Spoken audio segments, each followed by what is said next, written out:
এ যেন আগুনে ঘি ঢালা। এতদিন আওয়ামী লীগ অভিযোগ করত, সেই একই অভিযোগ করেছিল ভারতও। যদিও ডক্টর ইউনূস সরকার সেসব গুজব ও অতিরঞ্জিত বলে উড়িয়ে দিয়েছিল, কিন্তু এবার একই অভিযোগ তুলল খোদ পৃথিবীর বস আমেরিকা। বাংলাদেশে ধর্মীয় সন্ত্রাসবাদের উত্থান এবং ধর্মীয় সংখ্যালঘুদের ওপর নির্যাতন নিয়ে যুক্তরাষ্ট্র গভীরভাবে উদ্বিগ্ন, সেটি প্রতিবেশী দেশ ভারত সফরে এসে জানিয়ে দিলেন যুক্তরাষ্ট্রের গোয়েন্দা প্রধান তুলসী গাবার্ড। সোমবার এনডিটিভি ওয়ার্ল্ডে বাংলাদেশ পরিস্থিতি, জঙ্গিবাদের উত্থান এবং মার্কিন যুক্তরাষ্ট্রের অবস্থান নিয়ে খোলামেলা কথা বলেন আমেরিকার জাতীয় গোয়েন্দা প্রধান। গোয়েন্দা প্রধান তুলসী বলেন, দীর্ঘদিন ধরে বাংলাদেশের ধর্মীয় সংখ্যালঘু, বিশেষ করে হিন্দু, বৌদ্ধ, খ্রিস্টান এবং অন্যান্যদের ওপর দুর্ভাগ্যজনক নিপীড়ন, নির্যাতন এবং হত্যার মতো ঘটনাগুলো মার্কিন সরকার এবং রাষ্ট্রপতি ট্রাম্প এবং তার প্রশাসনের জন্য অন্যতম প্রধান উদ্বেগের বিষয় হয়ে দাঁড়িয়েছে।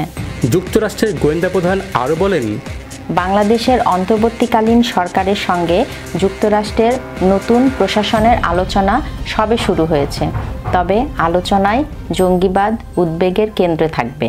ইসলামিক খেলাফত প্রতিষ্ঠার কথা যারা বলছে তাদের যুক্তরাষ্ট্র কোন চোখে দেখে, সাক্ষাৎকারে তা তুলে ধরেন তুলসী গাবার্ড। তিনি বলেন, ইসলামী জঙ্গি গোষ্ঠীর যে হুমকি, বিশ্বজুড়ে তাদের যে তৎপরতা, তার মূলে রয়েছে ইসলামী খেলাফত প্রতিষ্ঠার এই দার্শনিক অবস্থান। এটা অবশ্যই অন্য যে কোনো ধর্মের মানুষকে প্রভাবিত করে, কেননা যখন একটি বাদে অন্যগুলোকে অগ্রহণযোগ্য বলা হয়, তখন তারা সন্ত্রাস ও সহিংসতার পথ খুঁজে নিতে পারে। বিশ্বব্যাপী ইসলামী সন্ত্রাসবাদকে পরাস্ত করতে ট্রাম্প প্রশাসনের গভীর দৃষ্টি রয়েছে এবং তাদের সরকার প্রতিশ্রুতিবদ্ধ, সেটিও জানিয়ে দেন তুলসী গাবার্ড। গত 5ই আগস্ট আওয়ামী লীগ সরকারের পতনের পর বাংলাদেশে ধর্মীয় সংখ্যালঘুদের ওপর নির্যাতনের মাত্রা যেমন বেড়েছে, তেমনি মাথাচাড়া দিয়ে উঠেছে ইসলামী জঙ্গি গোষ্ঠী।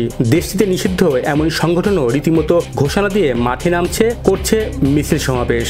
গত 5 থেকে 7ই ফেব্রুয়ারি বাংলাদেশের ইতিহাসে সাক্ষী হয়ে থাকা এমন বহু স্থাপনা, ভাস্কর্য গুড়িয়ে দেওয়ার সময়ও দেখা গেছে তাদের সরব উপস্থিতি, ওড়ানো হয়েছে নিষিদ্ধ হিজবুত তাহরীর ও আইএসের পতাকা। এই ঘটনায় প্রতিক্রিয়া দেখিয়েছিল ভারত, তবে ইউনূস সরকারের পক্ষ থেকে বলা হয়েছিল সংখ্যালঘুদের বিরুদ্ধে সহিংসতার খবরগুলো গুজব।